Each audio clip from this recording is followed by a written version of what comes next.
Hello, आप सभी का स्वागत है आपके अपने चैनल एके आर्ट क्लासेस पर। आज मैं आप लोगों को जो टेस्ट पेपर 9 था उसका भाग 2 बताने जा रहा हूँ। तो पहले भाग में आप लोगों ने देखा जैसा कि 75 प्रश्न दिए गए थे। उसके बाद आज भाग 2 में आपको शेष 50 प्रश्न दिए जाएंगे, जिसमें आप लोग देखिए। और साथ ही साथ मैं आपका स्वमूल्यांकन करने का एक बार पुनः बता रहा हूँ कि स्वमूल्यांकन आपको कैसे करना है। तो देखिए, सर्वप्रथम आपको अपने कॉपी पे इस प्रकार से 3 कॉलम बना लेने हैं। पहले वाले कॉलम में आपको प्रश्न संख्या लिखते जाना है और उसके बाद पहले वाले कॉलम में आपको प्रश्न संख्या, उसके बाद दूसरे वाले कॉलम में आपको लिखना है जो प्रश्न का आपको उत्तर सही लगे। जैसे मान लीजिए 76 का आपको बी सही लग रहा तो यहाँ पे बी लिख दिया, और 77 का ए लग रहा तो ए, 78 का डी। इसी प्रकार से आपको जिस प्रश्न का जो सही उत्तर लगे वो लिखना, और उसके अगले वाले खांचे में यहाँ पे जो बताया जाए वह लिखते जाइए। जैसे 76 का बी, 77 का बी, और 78 का सी, और 79 का सी। इसी प्रकार से आपको फिर नीचे आप देख सकते हो कि हमारे कुल कितने प्रश्न सही हुए। तो देखिए, 76 नंबर प्रश्न पूछ रहा है कि गुर्जा लौह शिलालेख जिसमें अशोक का नामोल्लेख किया गया कहाँ स्थित है। गुर्जरा लौह शिलालेख जिसमें अशोक का नामोल्लेख किया गया कहाँ स्थित है। तो क्या है,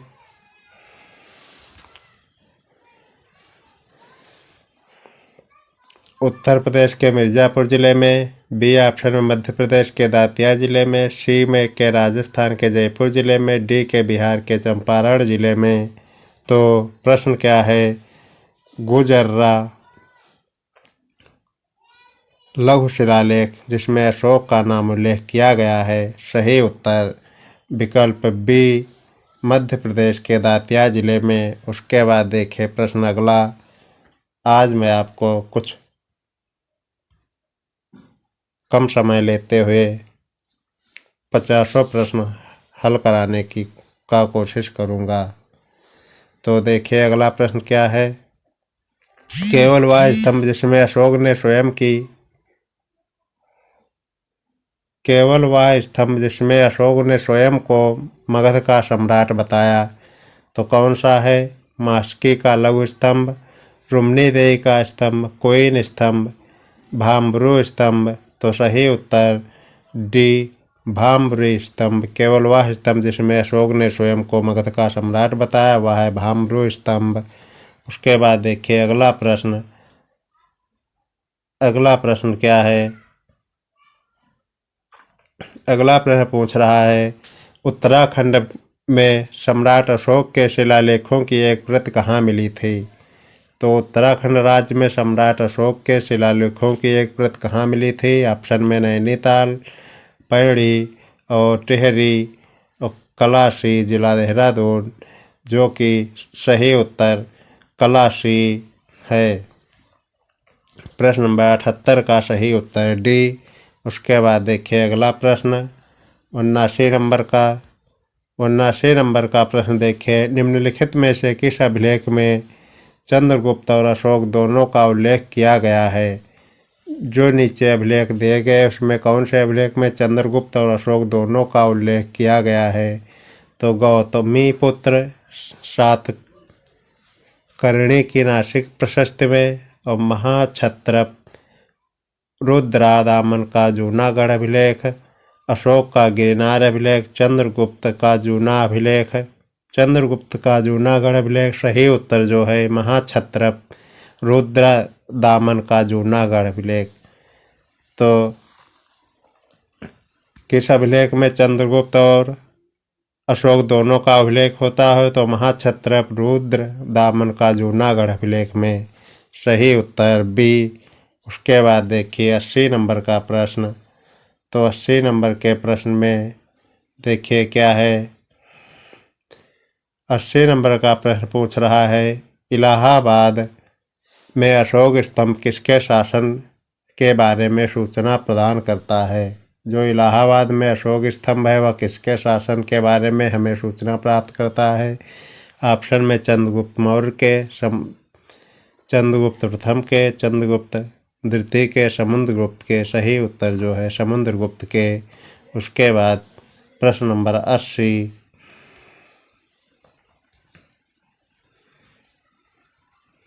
प्रश्न नंबर 81,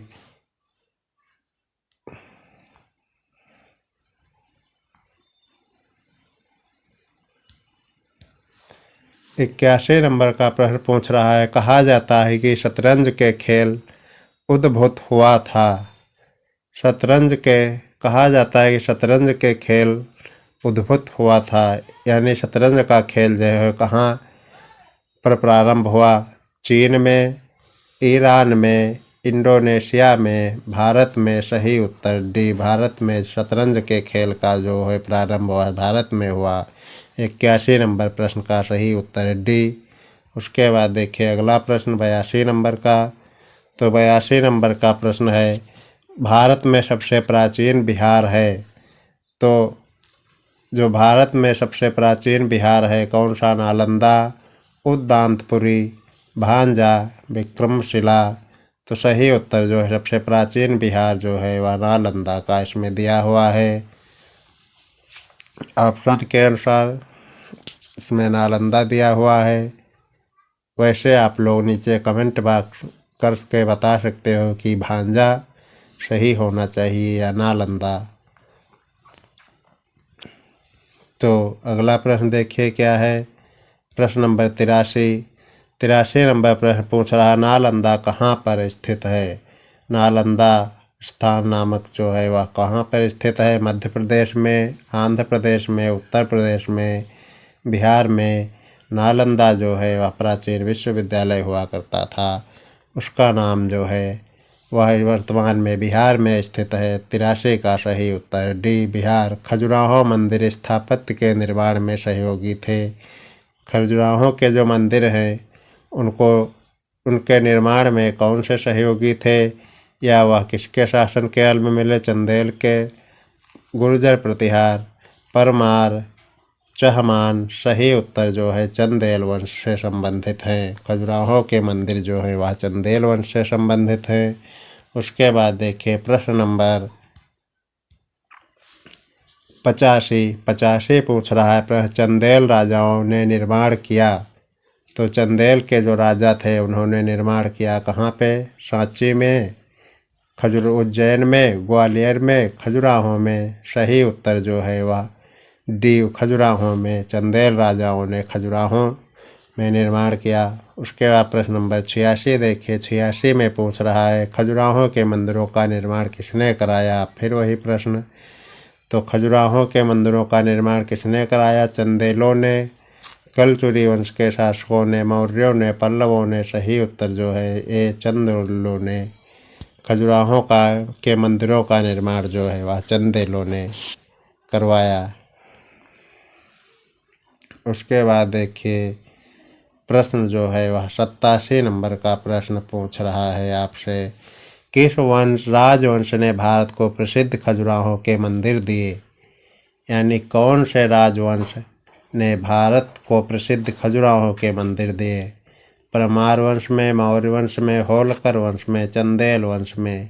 चाहे जिस भी प्रकार से आपको घुमा कर पूछा जाए, यदि खजुराहो के मंदिरों के बारे में पूछा जा रहा तो वहाँ पे आपको एक ही प्रश्न विकल्प सही करना है, चंदेल वंश। चाहे चंदेल वंश दिया हो, चाहे चंदेल शासक दिया हो, चाहे केवल चंदेल दिया हो, चाहे इसी को कहीं कहीं पे चोल वंश भी लिख करके आता है।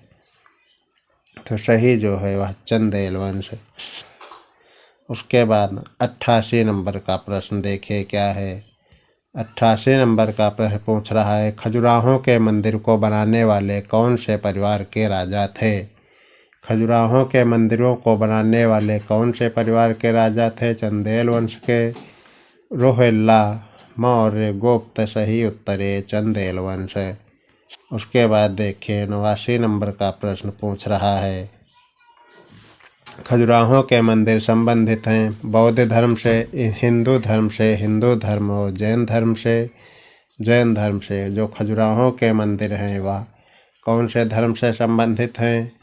पहले में बौद्ध धर्म, हिंदू धर्म, हिंदू धर्म, जैन धर्म, जैन धर्म। जो खजुराहों के मंदिर हैं वह हिंदू धर्म और जैन धर्म दोनों से संबंधित हैं।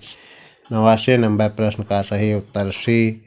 उसके बाद देखिए 90 नंबर का प्रश्न जो है वह देखिए क्या है। 90 नंबर का प्रश्न पूछ रहा है, आबू का जैन मंदिर किससे बना है? 90 नंबर का प्रश्न पूछ रहा है, आबू का जैन मंदिर किससे बना है? बलुए पत्थर से, चूना पत्थर से, ग्रेनाइट से, संगमरमर से। जो आबू का जैन मंदिर है वह संगमरमर से बना है। सही उत्तर डी। उसके बाद देखिए 91 नंबर का प्रश्न, 91 नंबर का प्रश्न पूछ रहा है आपसे, खजुराहों का कंदरिया महादेव मंदिर किसने बनवाया था? तो खजुराहों का कंदरिया महादेव मंदिर जो है किसने बनवाया था? परमार वंश ने, चेदी वंश ने, राष्ट्रकूट वंश ने, चंदेल वंश ने। सही उत्तर डी, चंदेल वंश ने। उसके बाद देखिए अगला प्रश्न, प्रश्न नंबर 92 नंबर का प्रश्न पूछ रहा है, खजुराहों का मातंगेश्वर मंदिर समर्पित है। जो खजुराहों में मंदिर हैं उसमें मातंगेश्वर मंदिर जो है वह किसको समर्पित है? विष्णु को, सूर्य को, शिव को, पार्वती को। सही उत्तर जो है वह बी, शिव को। खजुराहों का मातंगेश्वर मंदिर जो है नाम से ही पता चलता है कि वह मातंगेश्वर शिव को समर्पित है। उसके बाद देखिए 93 नंबर का प्रश्न, 93 नंबर का प्रश्न पूछ रहा है, निम्न में से कौन सा मंदिर खजुराहों में नहीं है? निम्न में से कौन सा मंदिर खजुराहों में नहीं है? यहाँ पर जो मंदिर देव हैं, कंदरिया महादेव मंदिर, 64 योगिनी मंदिर, दशावतार मंदिर, चित्रगुप्त मंदिर। जो खजुराहों में मंदिर नहीं है वह उसमें दशावतार मंदिर जो है वह खजुराहों में स्थित नहीं है। उसके बाद देखिए प्रश्न नंबर 94 नंबर का प्रश्न पूछ रहा है, निम्न में से सही युग्म का चुनाव करिए। सही युग्म जो है उसका चुनाव करिए। तो पहले में खजुराहों, चंदेल वंश ये सही है, और जो येलोरा की गुफाएं हैं राष्ट्रकूट वंश से संबंधित हैं। तो आपको यही पूछ रहा है कि सही युग्म का चुनाव करिए। तो सही है पहला, खजुराहों जो है वह चंदेल वंश से संबंधित है। सही उत्तर ए।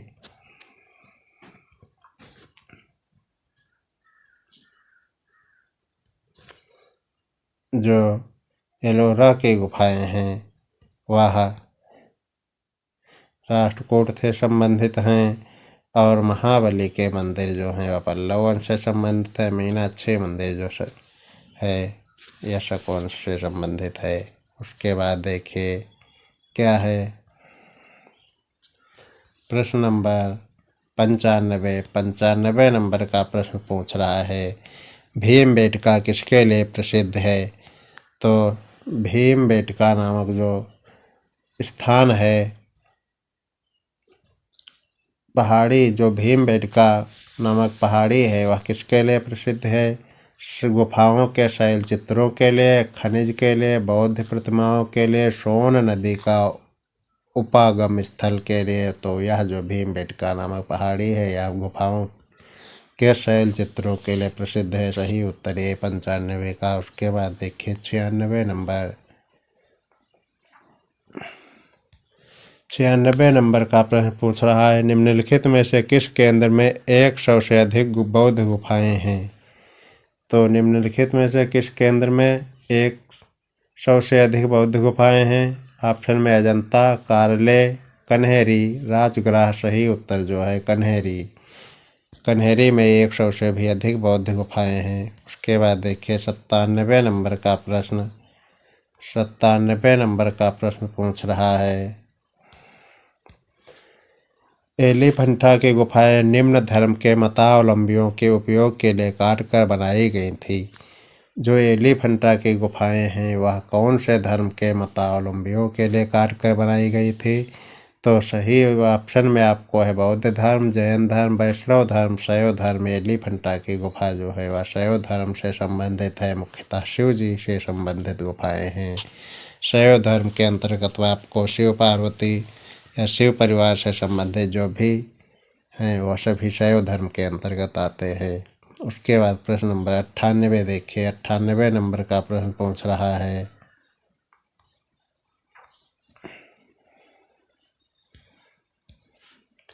98 नंबर का प्रश्न पूछ रहा है, एलिफंटा के प्रसिद्ध शैल को काटकर बनाए गए मंदिरों का श्रेय किसे दिया जाता है? जो एलिफंटा की गुफा है, शैल एलिफंटा के प्रसिद्ध शैल को काटकर बनाए गए मंदिरों को श्रेय किसको दिया जाता है या मंदिर किसके द्वारा बनवाए गए, यह पूछा जा रहा है। चालुक्यों को, चोलों को, राष्ट्रकूटों को, पल्लवों को? जो एलिफंटा है वह राष्ट्र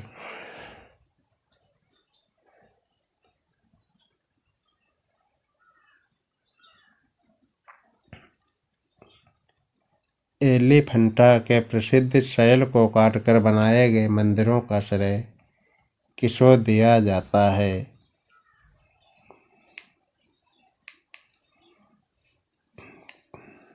तो यह प्रश्न मैं आपके लिए छोड़ रहा हूँ कि इस प्रश्न का सही उत्तर इस विकल्प में आपको देना है कि क्या है। उसके बाद देखिए अगला प्रश्न,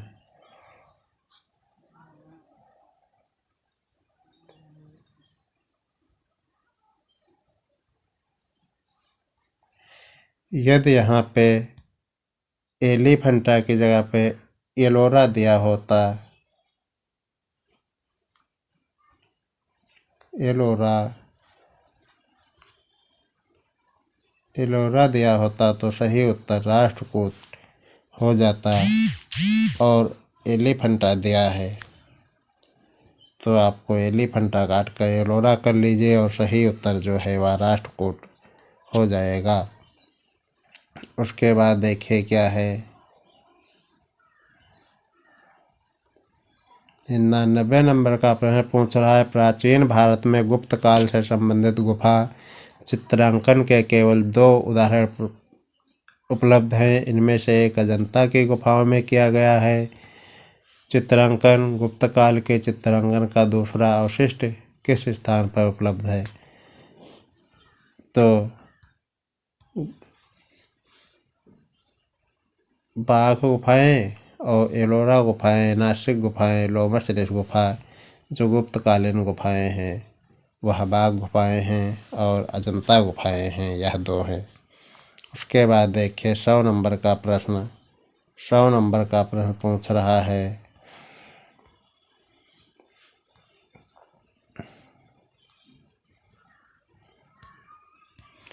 100 नंबर का प्रश्न पूछ रहा है, पश्चिम भारत में प्राचीनतम शैलकृत गुफाएं कहाँ पे हैं? पश्चिमी भारत में प्राचीनतम शैलकृत गुफाएं कहाँ पे हैं? नासिक, एलोरा, अजंता, जूनार, कल्याण और पीतल खेरा। अजंता, भांजा और कोंडने, भांजा, पीतल खेरा और कोंडने। सही उत्तर जो है नासिक, एलोरा और अजंता में पश्चिमी भारत में प्राचीनतम शैलकृत गुफाएं हैं। 100 नंबर का सही उत्तर ए। उसके बाद देखिए 101 नंबर का प्रश्न जो है उसका देखिए क्या है।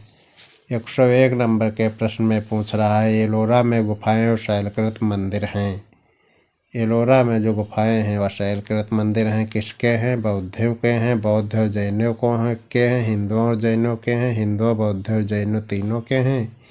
एलोरा में जो हैं वह हिंदू, बौद्ध और जैन तीनों के हैं। सही उत्तर डी 101 नंबर प्रश्न का। उसके बाद देखिए 102 नंबर का प्रश्न। 102 नंबर के प्रश्न में पूछ रहा है, बौद्ध, हिंदू एवं जैन शैव कृत गुफाएं एक साथ विद्यमान हैं कहाँ पे? बौद्ध धर्म, हिंदू धर्म, जैन धर्म, शैव नहीं, यहाँ शैलकृत गुफाएं होना चाहिए। शैव की जगह पर शैलकृत गुफाएं एक साथ विद्यमान हैं। अजंता में, एलिफेंटा में, कार्ले में, एलोरा में। सही उत्तर सी एलोरा में। उसके बाद देखिए 103 नंबर का प्रश्न। 103 नंबर के प्रश्न में पूछ रहा है, निम्न स्थानों में से बौद्ध गुफा मंदिरों के लिए कौन सा प्रसिद्ध है। नीचे जो स्थान दिए गए उसमें बौद्ध गुफा मंदिरों के लिए कौन से प्रसिद्ध हैं। एलिफेंटा, नालंदा, अजंता, खजुराहो। सही उत्तर जो है बौद्ध के गुफा मंदिर अजंता में प्रसिद्ध हैं। 103 नंबर का सही उत्तर सी। उसके बाद देखिए 104 नंबर का प्रश्न। 104 नंबर के प्रश्न में पूछा जा रहा है, एलोरा गुफाओं का निर्माण कराया था। जो एलोरा की गुफाएं हैं उसका निर्माण किसने कराया था। पल्लवों ने, चोलों ने, पालों ने, राष्ट्रकूटों ने। एलोरा की गुफाएं जो है उसका निर्माण राष्ट्रकूटों ने कराया था। सही उत्तर सी। उसके बाद देखिए अगला प्रश्न 105 नंबर का प्रश्न पूछ रहा है, किस राजवंश ने एलोरा के कैलाश मंदिर का निर्माण कराया था। किस राजवंश ने एलोरा के कैलाश मंदिर का निर्माण कराया। ऑप्शन में राष्ट्रकूट, सातवाहन वंश, पल्लव वंश, मौर्य वंश। सही उत्तर जो है वह ए राष्ट्रकूट वंश। चाहे आपको एलोरा गुफा के मंदिरों का निर्माण पूछा जाए, चाहे कैलाश मंदिर का पूछा जाए, चाहे एलोरा गुफा का संबंध पूछा जाए, आपको एक ही चीज़ याद रखनी है, राष्ट्रकूट वंश। राष्ट्रकूट वंश सही उत्तर ए। उसके बाद देखिए 106 नंबर का प्रश्न। 106 नंबर के प्रश्न में आपसे पूछ रहा है, एलोरा का विख्यात शिव मंदिर किस राजवंश के समय में बना। फिर से वही प्रश्न घुमाकर पूछा गया। सही उत्तर जो है राष्ट्रकूट वंश। उसके बाद देखिए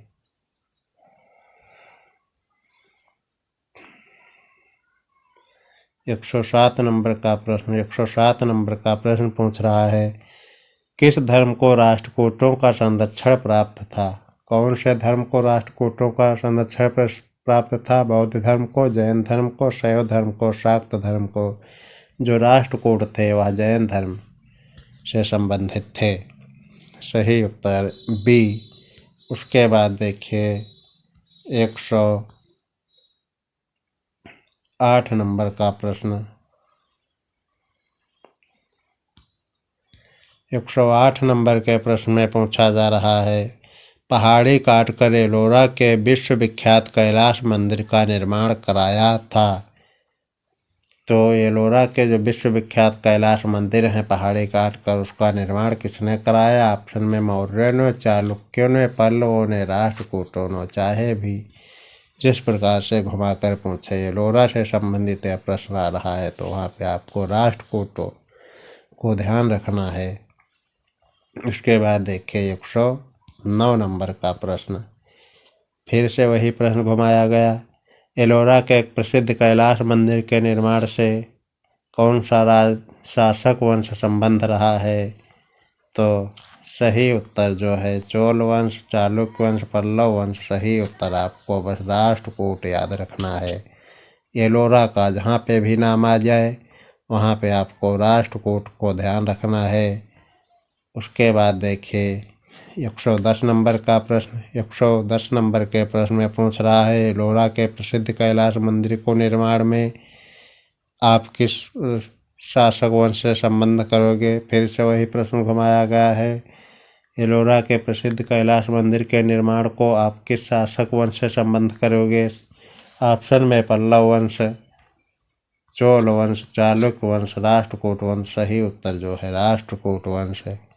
उसके बाद देखिए 111 नंबर का प्रश्न। 111 नंबर का प्रश्न पूछ रहा है, एलोरा के प्रसिद्ध शिव मंदिर का निर्माता राष्ट्रकूट नरेश कौन था। अब यहाँ पे आपको जो एलोरा का मंदिर है उसके निर्माण का राजा पूछ रहा है। तो सही उत्तर है कृष्ण प्रथम। ऑप्शन में दिया है दंत दुर्ग, कृष्ण द्वितीय, गोविंद द्वितीय। सही उत्तर आपको ध्यान रखना है, एलोरा के कैलाश मंदिर का निर्माण राष्ट्रकूटों ने कराया। यदि राजा का नाम पूछा जाए तो कृष्ण प्रथम के द्वारा कराया गया था। सही उत्तर कृष्ण प्रथम। उसके बाद देखिए 112 नंबर का प्रश्न। 112 नंबर के प्रश्न में पूछ रहा अजंता औद, औद का और है, और एलोरा गुफाएं हैं, कहाँ पे हैं? आंध्र प्रदेश में। अजंता एलोरा गुफाएं आंध्र प्रदेश में, मध्य प्रदेश में, राजस्थान, महाराष्ट्र। सही उत्तर जो है अजंता एलोरा की गुफाएं महाराष्ट्र में स्थित हैं। उसके बाद देखिए 113 नंबर का प्रश्न। 113 नंबर का प्रश्न पूछ रहा है अजंता व एलोरा की गुफाएं किस नगर में स्थित हैं? तो अजंता व एलोरा की गुफाएं जो है वह किस नगर में स्थित है? नासिक में, मुंबई में, पुणे में, औरंगाबाद में। सही उत्तर सी औरंगाबाद में, महाराष्ट्र के औरंगाबाद में स्थित है। उसके बाद देखिए 114 नंबर का प्रश्न।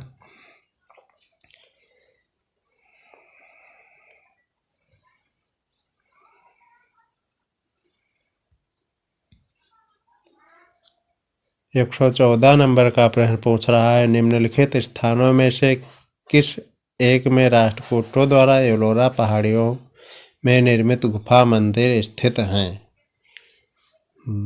निम्नलिखित स्थानों में से किस एक में राष्ट्रकूटों द्वारा एलोरा पहाड़ियों में निर्मित गुफा मंदिर स्थित हैं? औरंगाबाद महाराष्ट्र, नासिक महाराष्ट्र, ग्वालियर मध्य प्रदेश, गोलकुंडा मध्य प्रदेश। तो सही उत्तर जो है औरंगाबाद महाराष्ट्र। उसके बाद देखिए 115 नंबर का प्रश्न। 115 नंबर का प्रश्न पूछा जा रहा है कोणार्क का सूर्य मंदिर किसने बनवाया था? तो कोणार्क का जो सूर्य मंदिर है वह किसने बनवाया था? ऑप्शन में नरसिंह देव वर्मन, राजेंद्र चोल, कृष्ण देव राय, अशोक। सही उत्तर जो है नरसिंह देव वर्मन। 115 का सही उत्तर ए। कोणार्क का सूर्य मंदिर का निर्माण नरसिंह देव वर्मन ने करवाया था। उसके बाद देखिए 116 नंबर का प्रश्न।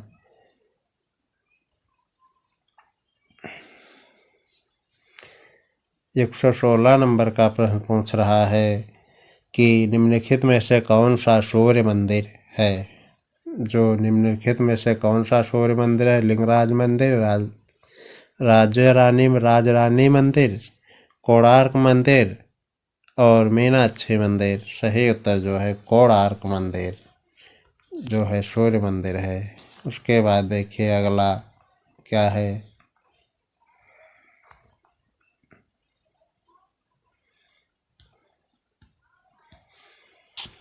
117 नंबर का प्रश्न पूछ रहा है लिंगराज मंदिर अवस्थित है, यानी लिंगराज जो मंदिर है वह कहाँ पे स्थित है? ऑप्शन में आपको भुवनेश्वर, बीजापुर, वाराणसी, कोलकाता। सही उत्तर जो है वह भुवनेश्वर में। उसके बाद देखिए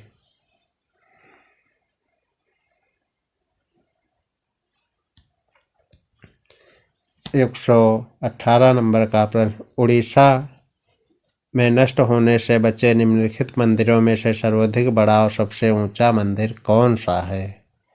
तो उड़ीसा में जो मंदिर हैं उनमें से नष्ट होने से बचे निम्नलिखित मंदिरों में से सबसे बड़ा और सबसे ऊंचा मंदिर कौन सा है? ब्रह्मेश्वर मंदिर, जगन्नाथ मंदिर, राजा रानी मंदिर, लिंगराज मंदिर। लिंगराज जो मंदिर है वह सबसे बड़ा और सबसे ऊंचा मंदिर है। उसके बाद देखिए 119 नंबर का प्रश्न। 119 नंबर का प्रश्न पूछ रहा ओंकार वट का निर्माण, ओंकार वट का मंदिर कहाँ स्थित है?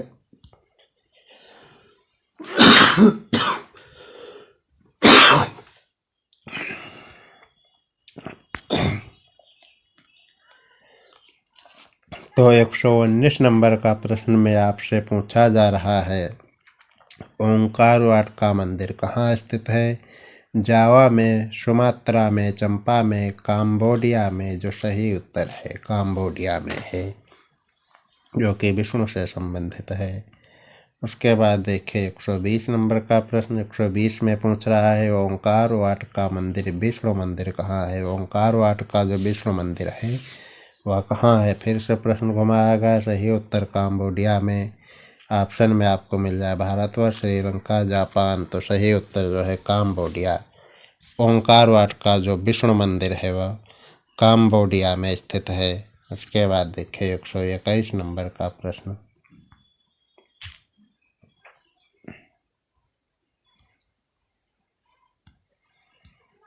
121 नंबर के प्रश्न में आपसे पूछा जा रहा है, कौन से बृहद मंदिर के प्रारंभिक अभिकल्पना तथा निर्माण सूर्यवर्मन द्वितीय के राज्यकाल के दौरान हुए? तो यहाँ पे आपको दिया है कि निम्न कौन से बृहद मंदिर के प्रारंभिक अभिकल्पना तथा निर्माण सूर्यवर्मन द्वितीय के राज्यकाल के दौरान हुए? तो ऑप्शन में श्री मरियम मंदिर, ओंकार वाट मंदिर, कामाख्या मंदिर, वाटुकेज मंदिर। तो सही उत्तर जो है ओंकार।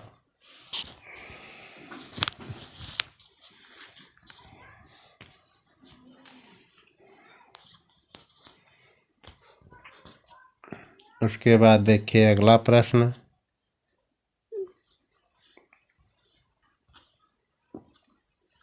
प्रश्न 122 पूछ रहा है, गोविंद महल जो हिंदू वास्तुकला का अप्रितम उदाहरण है स्थित है। गोविंद महल जो हिंदू वास्तुकला का अप्रितम उदाहरण है कहाँ पे स्थित है? दातिया में, खजुराहो में, ग्वालियर में, ओरछा में। जो सही उत्तर है वह दातिया में। ये 122 नंबर का सही उत्तर ए। उसके बाद 123 नंबर का प्रश्न देखिए। 123 नंबर के प्रश्न में पूछ रहा है, द्रविड़ शैली के मंदिरों में गोपुरम से तात्पर्य है। जो द्रविड़ शैली के मंदिर बने हैं उसमें गोपुरम को क्या कहते हैं? गर्भगृह, दीवारों पर की गई चित्रकारी, शिखर, तोरण, द्वार के ऊपर बने अलंकृत एवं बहुमंजिला भवन से।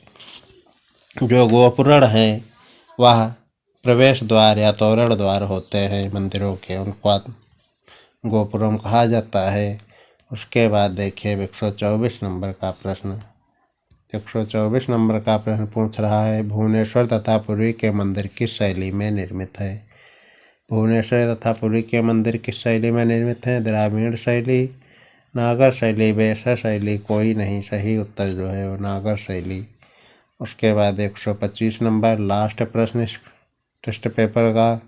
तो देखिए, श्रवण बेलगोला में गोमतेश्वर की मूर्ति का निर्माण किसने कराया था? श्रवण बेलगोला में गोमतेश्वर का निर्माण किसने कराया था? तो चंद्रगुप्त मौर्य, अमोघ वर्ष, खारवेल, चामुंडा राय। तो सही उत्तर जो है वो चामुंडा राय। तो इसी के साथ यह टेस्ट पेपर पूर्ण हुआ।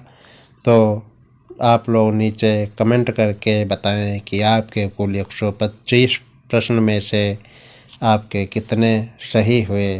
पहले वाले भाग में आपको 75 प्रश्न दिए गए थे और इस वीडियो में भाग 2 में आपको 50 प्रश्न दिए हैं। तो पहले वाले भाग का कमेंट आप पहले, जिन जिन व्यक्तियों ने पहला भाग नहीं देखा हो वह कृपया देख लें और साथ ही साथ यह कमेंट करके बताएं कि इन 50 प्रश्नों में आपको कितने प्रश्न सही हुए। तब तक के लिए जल्द ही आपसे मिलेंगे एक अगले वीडियो में। तब तक के लिए देखते रहिए हमारा चैनल AK आर्ट क्लासेज और इसी के साथ आप अपनी तैयारियों में व्यस्त रहिए, स्वस्थ रहिए और देखते रहिए हमारे चैनल को। जल्द ही आपसे मुलाकात होगी अगले वीडियो में। तब तक जय श्री राम।